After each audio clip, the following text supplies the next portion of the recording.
cuisine, ça c'est ma grande passion. J'ai d'ailleurs été cuisinière professionnelle à un moment donné de ma vie. Et là, je m'oriente vers une nouvelle...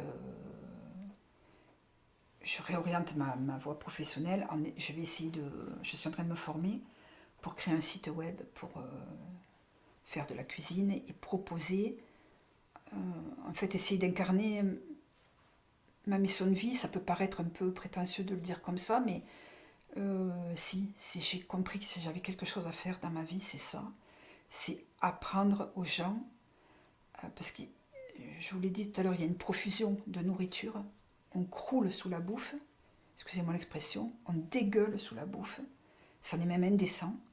Par contre, on se nourrit très mal et on importe les problèmes outre-Manche, outre-Atlantique, de malbouffe, de problèmes liés à la nutrition, ce qui est un énorme paradoxe avec tous ceux qui crèvent de faim. Donc, je me dis justement, en tant que privilégié, apprenons à se nourrir correctement.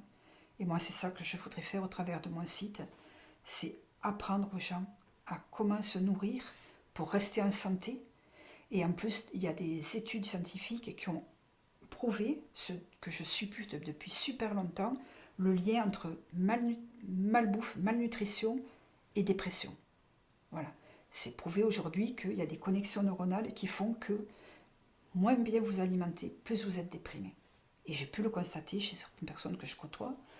Je vous dis où j'ai cette conviction très profonde. Donc voilà, moi j'aimerais faire ça, créer un site où j'apprendrai voilà, aux gens à se nourrir correctement. Parce que au-delà de, je vous dis, passionné par la cuisine, je suis passionné par la nutrition en fait depuis toujours. J'ai toujours fait des fiches sur les apports alimentaires. Alors aujourd'hui, on revisite, si vous voulez, un peu les trucs classiques, hein, c'est-à-dire lipides, glucides, etc. Même si ça reste. Aujourd'hui, on parle plus en termes d'index glycémique, etc. Mais n'empêche que, voilà, ça c'est un sujet qui me tient énormément à cœur et que j'aimerais développer, que ce soit ma dernière tranche de vie professionnelle.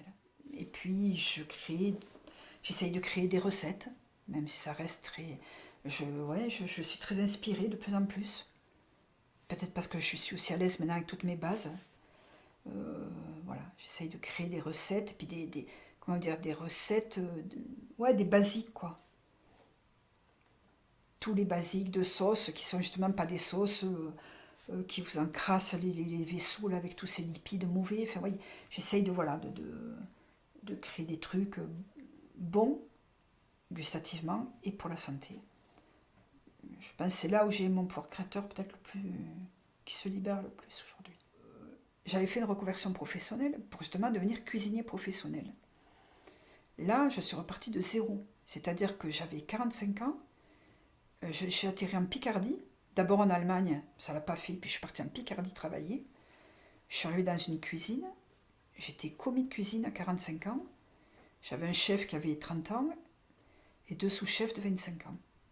Ils m'ont regardé comme un ovni.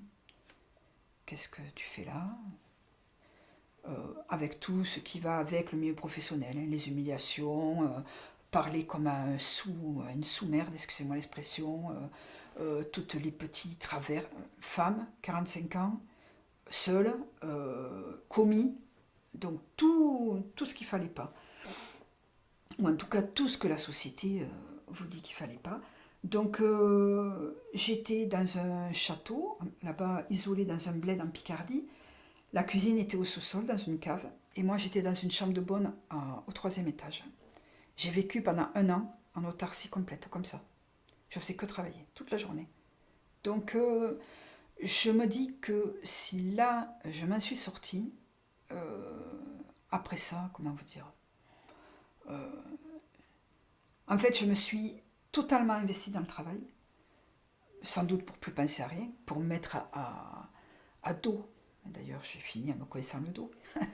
Pour mettre à dos mes émotions, mes ressentis, ma peine, mon chagrin.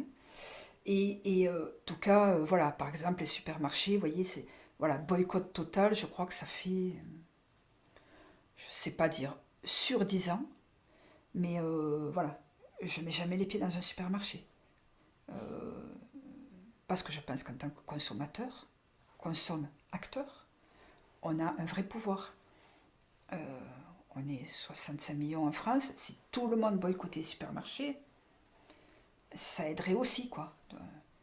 On a boycotté les librairies, mais on n'a pas boycotté les supermarchés. Vous voyez, là aussi, chercher l'erreur. Donc, il y a quand même des trucs, des incohérences totales. Et moi, je suis, comme en plus très attachée, je vous l'ai dit, à l'aliment santé. Je veux aussi privilégier les gens, excusez-moi l'expression, mais qui se cassent le cul tous les jours pour cultiver la fraise bio, voilà, qui tous les matins, hein, voilà, prennent la peine et se donnent la peine d'essayer de faire des trucs euh, sympas, bons, bio, comment vous dire, qui contribuent, pareil, à aller vers du meilleur. Donc, je veux aussi honorer le travail de ces gens. Donc, j'essaye de faire travailler des producteurs, des artisans, des petits commerçants. Alors oui, ça a un coût, mais je préfère des fois acheter moins et peu, mais des trucs qualitatifs. Et je vous dis, je privilégie l'économie circulaire. Pour moi, c'est pas un vain mot, ça veut vraiment dire quelque chose. Et si j'ai un rêve, c'est que j'aimerais m'orienter vers ou créer une oasis, ou intégrer une oasis, ou m'en rapprocher, ou en tout cas, ou travailler, ou œuvrer avec, mais pour moi, c'est l'avenir. C'est l'avenir, c'est vraiment dans le sens de ce qu'on disait tout à l'heure, aller vers autre chose.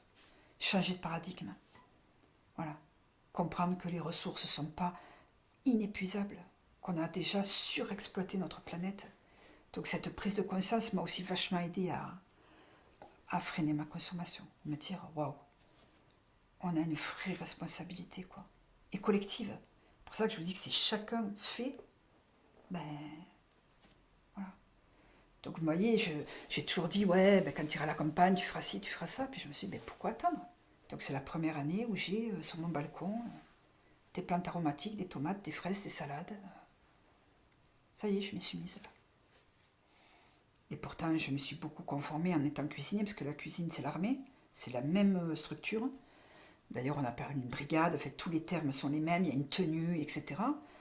En cuisine aussi, la cuisine m'a énormément aidé à prendre confiance en moi, parce que, comme je vous ai dit, j'ai démarré commis, dans un endroit où ils ne m'ont pas fait de cadeau. J'ai fini demi-chef de partie. Alors même si c'est pas un énorme grade, c'était quand même une cuisine très pointue, très exigeante. C'est la plus belle, je crois, un des plus beaux endroits que j'ai fait. Je ne pouvais pas m'en rendre compte, c'était ma première expérience. Mais avec le recul, je vois la qualité des plats qu'on faisait. Le chef changeait la carte tous les mois. On se servait à Rungis. Donc Rungis, quand même, c'est voilà, c'est bien en haut du panier. On a visité Rungis, donc ça faisait partie de mes rêves. Voilà, comme d'aller en Égypte. Voilà, donc j'étais super contente. Ça a été vraiment, pour moi, très très marquant. Et j'ai fini second d'une cuisine en Provence, dans un très bel établissement aussi. Et ma plus grande fierté, c'est que j'ai envoyé une soixantaine de couverts seuls sur un mono-menu. Bon, donc c'est plus facile.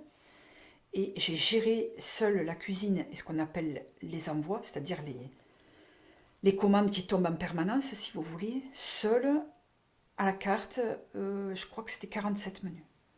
47 couverts, pardon. 47 couverts avec des menus différents, seul. Donc au chaud, comme si vous étiez le chef, donc c'est vous qui donnez le tempo, qui envoyez, qui supervisez ce qui sort, ce qui rentre.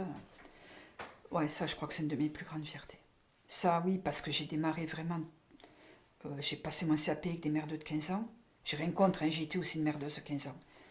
Mais après tout ce que j'ai subi de vexation, d'humiliation, de pleurs, de rage, de brûlures, de coupures, de travail acharné, de sueur, parce que vraiment, quand vous travaillez en plein été dans une cuisine qui fait la moitié de cette pièce, vous êtes 7, qui a tous les fours d'allumés, et que c'est 9 heures du matin, vous êtes déjà en nage, je peux vous dire qu'il faut une sacrée résilience pour s'accrocher.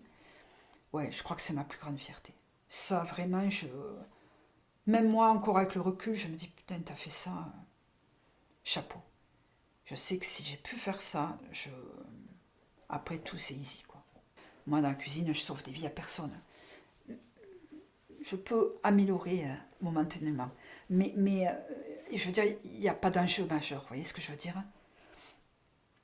Mais n'empêche que quand vous êtes passionné par quelque chose, quand vous aboutissez, vous êtes quand même... voilà, c'est pas une fierté de... Comment vous dire? C'est pas pour faire de la gloriole, si vous voulez. C'est juste une fierté personnelle de vous dire, ben j'y suis arrivé, quoi. J'y suis arrivé. Et ma mère, elle m'a vu obtenir mon diplôme. Elle m'a pas vu dans mon parcours. Mais pour moi, elle me voit quand même. Puisque je crois en beaucoup de choses, je sais qu'elle me voit.